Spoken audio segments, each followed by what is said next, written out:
Hello friends, कैसे हैं आप सभी। राज एजुकेशन सेंटर के ऑनलाइन एजुकेशनल पोर्टल में आपका वेलकम है और आप देख रहे हैं हमारा यूट्यूब चैनल। यहाँ पर हम आपको डिस्क्राइब करेंगे कॉम्पिटिटिव एंड बोर्ड एग्जाम्स में जो आपको साइंस से रिलेटेड काफ़ी सारा कन्फ्यूजन है, उसको आपको डिटेल में जानना है। तो सबसे पहले हमारे लास्ट तक वीडियो में बने रहें और एंड तक देखें। किसी भी टॉपिक में कोई भी डाउट है या कोई भी क्वेरीज है तो हमें कमेंट सेक्शन में ज़रूर बताएं और हम आपको इसका पीडीएफ नोट्स फेसबुक पेज पर और टेलीग्राम के हमारे जो राज एजुकेशन सेंटर का चैनल बना हुआ है उसमें आप जा कर के नोट्स आप डाउनलोड कर सकते हैं। अब यहाँ पर पहले पढ़ते हैं जो टॉपिक है हमारा मैटर को हम बोलते हैं पदार्थ कह सकते हैं या आप द्रव्य भी कह सकते हैं। इसको मैटर को हम क्या और कह सकते हैं, सब्सटेंस। किसी बुक में आपको सब्सटेंस भी मिलेगा। और इसका जो पहला टॉपिक है मैटर इन सराउंडिंग, जो हमारा टॉपिक का टाइटल है मैटर इन सराउंडिंग। ये देखिए डिफिनीशन भी मैंने यहाँ पर नोट डाउन किया है। Everything that exist in universe and surrounds space and has mass is called matter।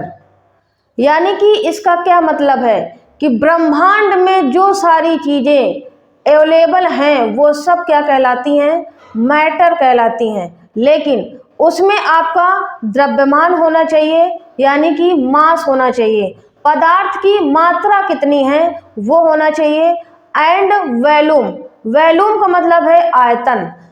यहाँ पर आप दूसरी डेफिनेशन भी लिख सकते हो कि पदार्थ की वह मात्रा जो स्थान को घेरता है, या आप लिख सकते हो जगह को घेरता है, एंड आपका उसमें वैल्यूम भी होता है। यानी कि आप और भी इसको डेफिनेशन लिख सकते हो कि पदार्थ की वह मात्रा जो स्थान घेरता है और उसमें आयतन उपस्थित होता है वो आपका पदार्थ कहलाता है। अब इसमें हम एग्जाम्पल आपको बताएंगे। यहाँ पर ये डिस्क्राइब मैंने किया है, देखिए मैटर द्रव्यमान। Mass is the amount of matter an object contain, मतलब कि यहाँ पर कोई भी ऐसा ऑब्जेक्ट जिसमें कितना पदार्थ की मात्रा वहां पर उपस्थित है वो आपका क्या कहलाता है, मैटर कहलाता है। और उसमें आयतन, तो दो चीजें हमें पॉइंट समझ में आया कि हमारा पदार्थ में क्या क्या उपस्थित होना चाहिए, द्रव्यमान होना चाहिए और आयतन होना चाहिए। अब एग्जाम्पल में आपको समझना है कि अब मैंने ये बताया कि जो सारी चीजें ब्रह्मांड में उपस्थित होती हैं वो पदार्थ कहलाता है, लेकिन कुछ ऐसा पदार्थ भी होगा जो विजिबल होगा और कुछ ऐसा पदार्थ होगा जो कि नॉन विजिबल होगा, जो हमें दिखाई भी देता है और जो हमें नहीं भी दिखाई देता है। जैसे जो नहीं दिखाई देता है उसका एग्जाम्पल आप क्या लिख सकते हो, लाइट है, साउंड है, एनर्जी है, हीट है और एयर भी लिख सकते हो। तो ये आपको इनविजिबल पदार्थ की मात्रा है। लेकिन जो विजिबल पदार्थ की मात्रा है, जो भी चीजें, जैसे मेरे पास ये मार्कर है, इसका भी कोई ना कोई वेट है, यानी कि इसका भी कोई ना कोई भार है, द्रव्यमान है, इसका भी कोई ना कोई आयतन है। तो जो भी चीजें, टेबल है, चेयर है, कुछ भी आप देखते हो वो सब क्या कहलाता है, विजिबल पदार्थ, यानी कि ये विजिबल है। तो यहाँ एग्जाम्पल में आप बहुत सारी चीजें लिख सकते हो, जैसे कि आप लिख सकते हैं स्टोन हो गया, पत्थर आप लिख सकते हैं, और ग्लास हो गया, मार्कर,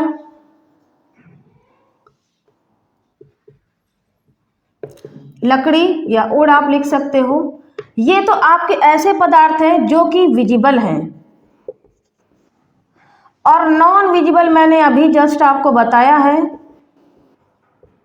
विजिबल में मैंने जैसे बताया लाइट है, sound, energy, heat, air etcetera. तो ये आपको समझ में आया कि पदार्थ क्या होता है। अब इसके बाद हमें और समझना है कि यहाँ पर देखिए मैंने लिखा है कि mass is the amount of the matter, यानी कि जो पदार्थ की मात्रा है उसको हमने वैज्ञानिकों ने अलग नाम दिया है। क्या दिया है? उसको कहा गया है डेंसिटी। डेंसिटी को हम हिंदी में बोलते हैं घनत्व। डेंसिटी को सबसे पहले रो से रिप्रेजेंट करते हैं, या आप डी से भी, किसी बुक में आपको लिखा है कि यहाँ पर आप डी से भी डिनोट कर सकते हैं, या रो से आप कह सकते हैं। तो यहाँ डेफिनेशन लिखी है, the degree of compactness of a substance. यानी कि यहाँ से आप ये देख सकते हैं कि रो हमारा जो डेंसिटी होगा, जिस ऑब्जेक्ट का सबसे ज्यादा मास होगा उसका डेंसिटी उतना ही अधिक होगा। लेकिन वॉल्यूम क्या होगा, ये जैसे मैंने एक ऑब्जेक्ट लिया हुआ है ए और बी है, इसमें वॉल्यूम आपका बराबर है, लेकिन इसमें अगर आप मास जितना ज़्यादा अधिक होगा उसका घनत्व उतना ही अधिक होगा। अब हमें यहाँ पर पढ़ना है क्लासिफिकेशन ऑफ मैटर। इसका वर्गीकरण कितने भागों में इसको बांटा गया है। तो सबसे पहले दो पार्ट में है, भौतिक गुण और रासायनिक गुण, physical classification and chemical classification.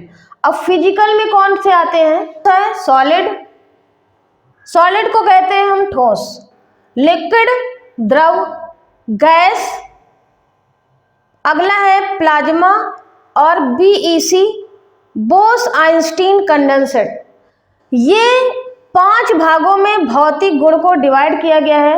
हालांकि हम लोग पहले से जानते हैं सॉलिड, लिक्विड एंड गैस, ये 3 तो हम सभी ने पढ़ रखे हैं और इन दोनों को अभी हमें डिस्कस करना है। तो 1 बाय 1 स्टेप बाय स्टेप हम आगे कंटिन्यू करेंगे। अगला है रासायनिक गुण।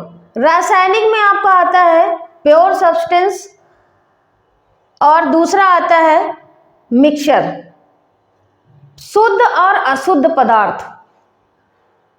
प्योर में आपके आते हैं तत्व और कंपाउंड, यानी कि एलिमेंट्स एंड कंपाउंड, तत्व और यौगिक। और अगला है जो मिक्सचर है, उसमें 2 तरह का मिश्रण होता है, समांगी मिश्रण और विषमांगी मिश्रण।